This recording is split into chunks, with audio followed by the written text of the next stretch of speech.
Hello guys, hi, morning, happy weekend. So hopefully you can hear me. I don't have my microphone here with me today, but I've just got my headpiece as you can see. But I just want to jump on and share with you something I learned yesterday, negotiation. So day in, day out. Hello Luke, morning. Nice of you to join me on this live. I was off site, and yes, Brecky, there we go.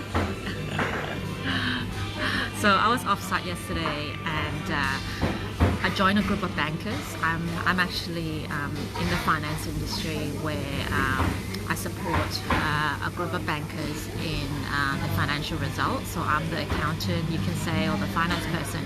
So I was invited to attend one of their off-site where they strategize and do some training.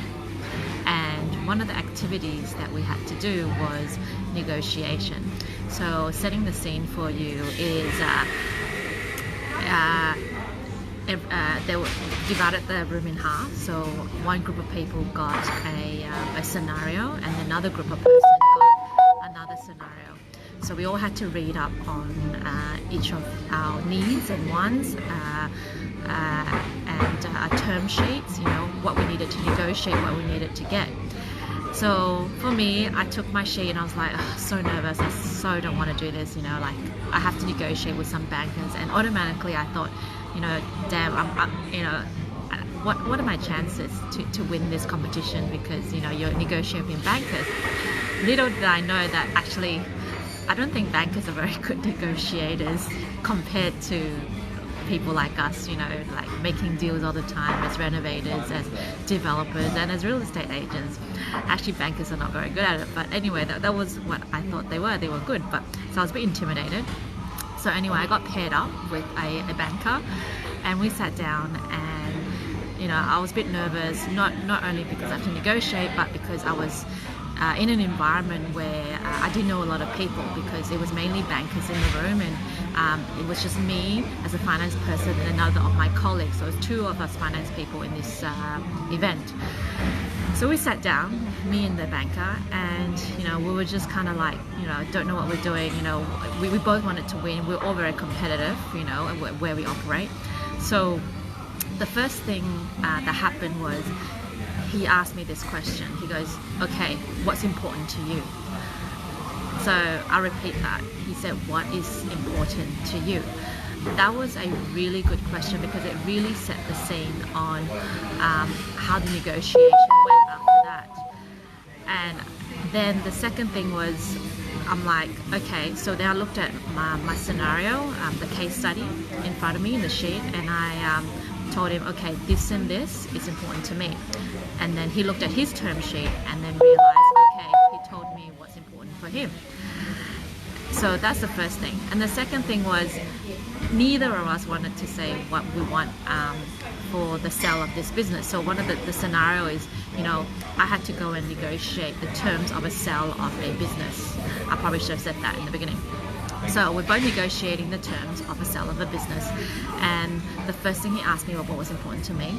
The second thing was he wanted me to name the price of how much it was. So, you know, in the game of negotiation, you know, we try not to be the first one to name the price, and he insisted, and I knew I wasn't going anywhere if I wasn't going to say something. So, you know, using my skill of negotiation that I already know, I set a price that was a little bit higher than what the term sheet said, so that, you know, I knew he was going to push me down on price. That didn't work, obviously, because he was very adamant that he wanted a particular price, and there was the terms, and he wasn't budging. And of course, I wanted to get a result. So we worked through what we want, each of us won, and then we tried to come with a win-win situation, and then we reached an agreement. So at the end of the negotiation, two things that was very important: the question of what is important to you, and the second thing was someone had to start. So someone had to put a peg in the sand. So that's number two, a peg in the sand. So if no one's going to start, we're not going to get anywhere here, right? Especially if you're under pressure. So I put the peg in the sand and got us started, and we revolve around that. And the third thing was something that was really unexpected. So everyone in the room was trying to negotiate and thinking that to win that game, we had to negotiate hard and get the best terms there is. But when we got back into the room, the facilitator or the MC tallied up our scores, and he revealed to us that the winners are the ones that, the pair of people that left no value on the table. So I repeat that. The people that negotiated and left no value on the table. So what does that mean? So obviously I won, so that's why I'm pretty happy as well. So me and my partner, we won the competition because we left no value on the table. Basically, we negotiated a win-win situation. So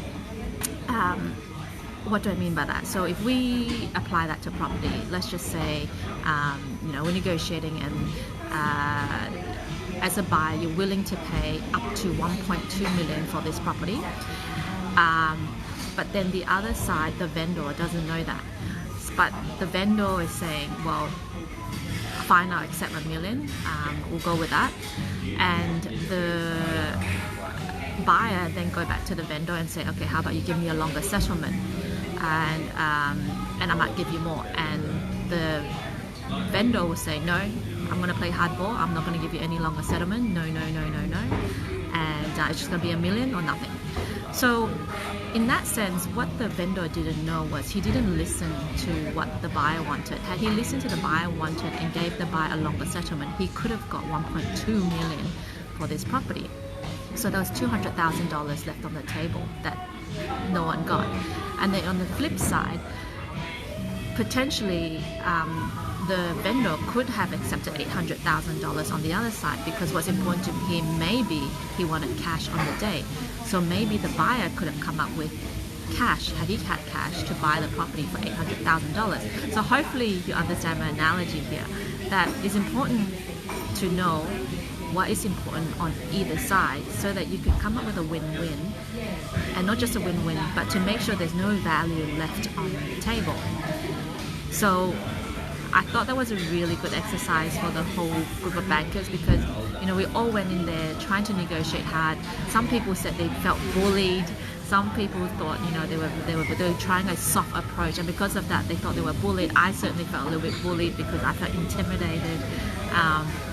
But I followed the rules of negotiation, try and come up with a solution. I kind of, assess my opponent. Obviously he was someone that was playing hardball with me, and for me to get any result was to try and give him what he wanted, but at the same time holding firm that he had to be fair, reminding him that to be fair to give me what I wanted as well. That wasn't important to him, but important to me. So that's how we won the competition, because in some way I played a big part, because I facilitated the negotiation and made sure he didn't bully me and get everything he wanted without giving me something that I wanted that wasn't important to him. So hopefully that makes sense. What I learned yesterday, I was extremely excited to share this with all of you guys, because I know we talk about win-win all the time about negotiation, but never did anyone say something about don't leave any value left on the table. That's the first thing. That's one thing that I thought was a big takeaway for me. And the other thing is, when you're negotiating and you don't know where to start, whether it's selling a car, selling a house, selling your business, whatever it is, where do you start? Ask each person what is important to you, and then they will drive the conversation, and then you try and get a win-win, and there will be no value left on the table. So it all started with that important question, and that got us as winners.